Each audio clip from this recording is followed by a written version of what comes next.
تقریباً 12 سال پہلے کا واقعہ ہے جو میرے ساتھ پیش آیا تھا۔ میں اپنی نوکری کے سلسلے میں سکھر آئی تھی۔ یہاں میرے ماموں رہتے تھے، تو کچھ دن میں ان کے گھر ٹھہر گئی کہ جب تک کہیں اور میرا رہنے کا بندوبست نہیں ہو جاتا ماموں جان کے گھر ہی رہوں گی۔ ماموں جان نے بھی کہا کہ یہاں ہی رہو۔ ماموں جان کے گھر میں کئی سالوں کے بعد آئی تھی۔ بچپن میں کبھی اماں جان کے ساتھ آیا کرتی تھی۔ ابھی کچھ دن ہی گزرے تھے، نئی نئی نوکری تھی، میں اس میں الجھی ہوئی تھی۔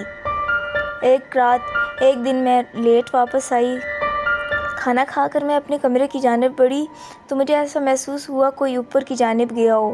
میرا کمرہ سیڑھیوں کے ساتھ تھا، اوپر ایک کمرہ تھا جو بند پڑا تھا۔ ماموں نے مجھے پہلے دن ہی وہاں جانے سے منع کیا تھا۔ کیوں، یہ نہیں بتایا تھا۔ میں نے بھی زیادہ نہ پوچھا، مگر اس وقت کون گیا ہوگا وہاں یہ سوچ کر میں اوپر چلی گئی۔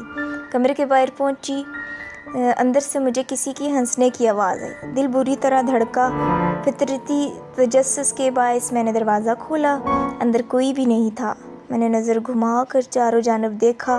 کمرہ عرصہ بند ہونے کی وجہ سے گرد آلودہ ہو رہا تھا۔ آوازوں کو اپنا وہم جان کر میں پلٹنے ہی لگی تھی کہ میری مامانی نے مجھے پیچھے سے پکارا۔ میں نے چونک کر دیکھا۔ مجھے حیرت بھی ہوئی کہ وہ کبھی سیڑھیاں نہیں چڑھتی تھیں، ابھی اوپر کیسے؟ مگر انہوں نے کہا کہ مجھے اوپر آتے دیکھا تو میرے پیچھے چلی آئیں۔ مجھ سے پوچھا تو میں نے بتایا کہ مجھے لگا کوئی یہاں آیا ہے تو میں دیکھنے چلی آئی۔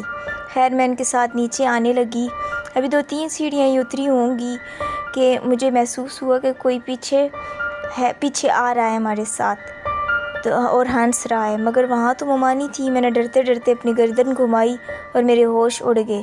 میرے پیچھے مامانی کے بجائے ایک جھلسے ہوئے چہرے والی لڑکی کھڑی تھی جس کی آنکھیں سرخ تھیں۔ خوف سے میں سیڑھیوں سے نیچے گر پڑی۔ وہ آہستہ آہستہ میرے پاس آ رہی تھی۔ میری آواز حلق میں ہی رہ گئی تھی۔ بمشکل میں چیخی تو میری آواز پر مامانی اور ماموں اپنے کمرے سے بھاگے آئے۔